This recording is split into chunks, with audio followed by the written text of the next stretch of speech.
Hi, it's Peter here. I have 5 tips about autofocus for you. Let's get right into the business and start with some basic stuff. I have gotten a lot of questions. What the difference between SAF, CAF and CAF plus tracking?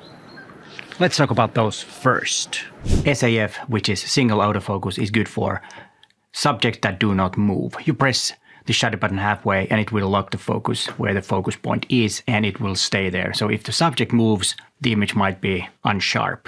For general use and normal shooting, this is the best way. And it works the same way if you use back button focus. I've always used shutter button as my focusing button. Pressing it halfway, it will focus. And then I use the back wheel to adjust the exposure. So that's my way of separating these two from each other. But of course, using back button focus is totally fine, and I know a lot of you might use that.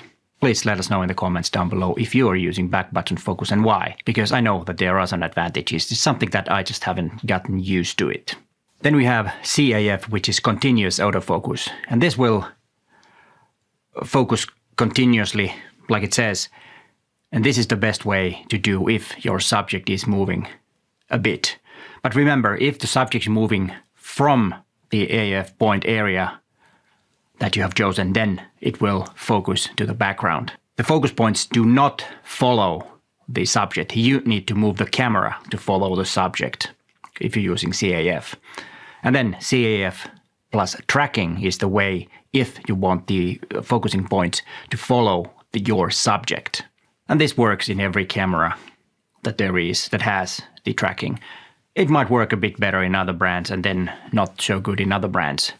I have used Olympus for many, many years, and for me, the newest CAF track thing works perfectly good for me. But of course, I know that there might be some other brands that has even better tracking. But as I said, for me, it works fine. So for stationary subject, single autofocus, and then a subject that might move a bit, use the CAF, and then if the subject is moving a lot, then use the CAF and tracking. Tip number 2, focus limiter. Focus limiter is a very handy way of setting the focus range of your lens. You can do it from the camera. I know there are some telephoto lenses where there's a switch on the side, but that's only for certain distances. This feature inside the camera is, or you can set any distance you want. So if, let's say that you know that there are birds 5 meters away, just set the focus limiter to 4 to 6 meters and it won't focus anywhere else than between 4 and 6 meters.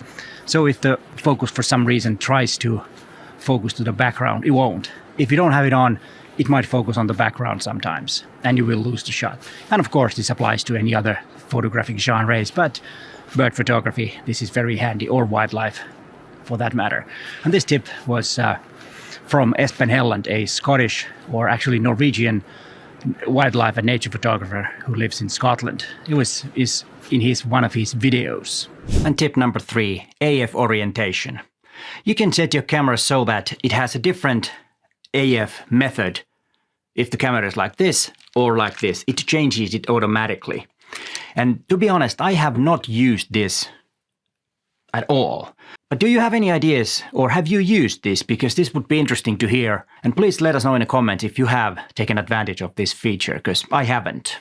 And the next tip, using leveler switch to switch between AF and MF. Some Olympus lenses do not have the MF clutch. And if you have a Olympus camera with the leveler switch, or the FN leveler, you can use that for switching the different AF modes. You can set it, let's say that position 1 is AF and position 2 is MF. So if you don't have MF clutch, this is a very handy way. And this tip was in a comment in one of my videos from Alex McCabe. So thanks a lot, Alex. This is a great, great tip. And I will tell you how to set that up in my next tip. It's a beautiful weather. There's two good things about winter. The first one is that the landscape changes totally. You've probably seen this park in my videos, my previous videos where I've been here during spring, during summer and autumn. And then the second thing good about winter is that it actually ends. There will be spring and summer.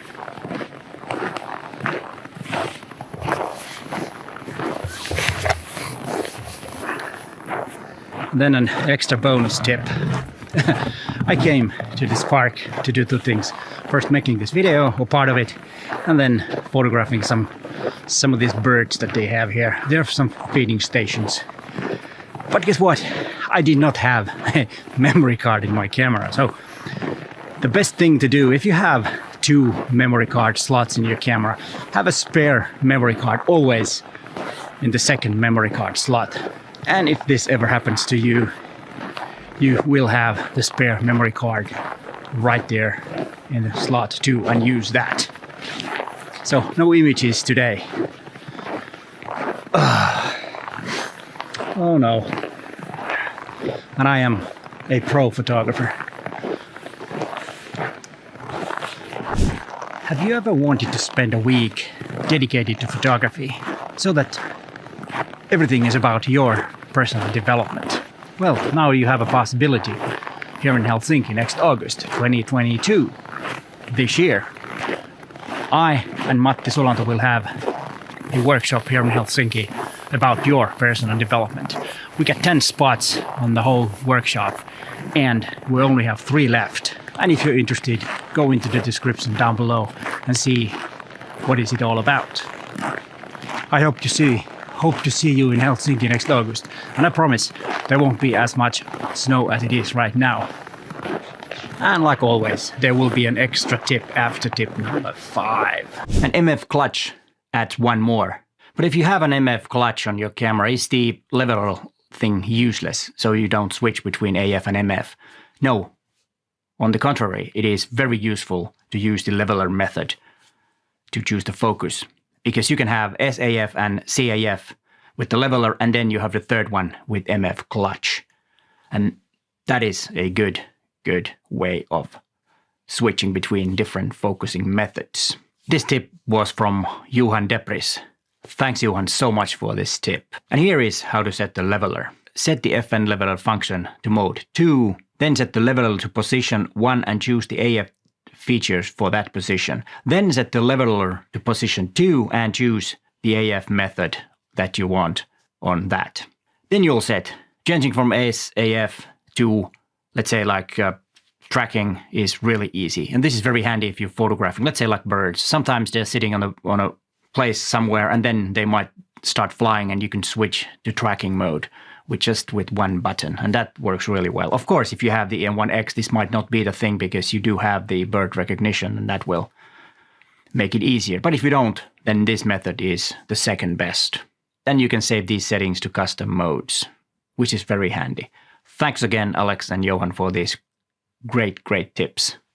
Magnificent. And then the extra tip. This time it's this video where there are more AF tips for you. But hey, thanks for watching and bye for now.